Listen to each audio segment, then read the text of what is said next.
Stiglo pismo piše sultan Lazaru, da mu dade zemlju svoju i grančanicu, da mu dade ključe grada cara Dušana, da mu vojska bije vode oko Prižena.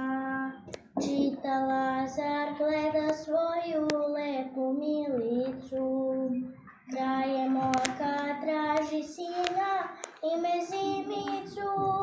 S desne strane stoji Miloš, sa viteza dva, gledajući u ikonu knez odgovara. Ne dam zemlju cara Dušana, ne dam deco ni kamena s dvora njegova. Čekam njega ja na Kosovu, pa nek uzme moju glavu, ne dam Srbiju. Kleknu Miloš pred ikonu ispred Lazara, on poziva u molitvi svetog Zosima.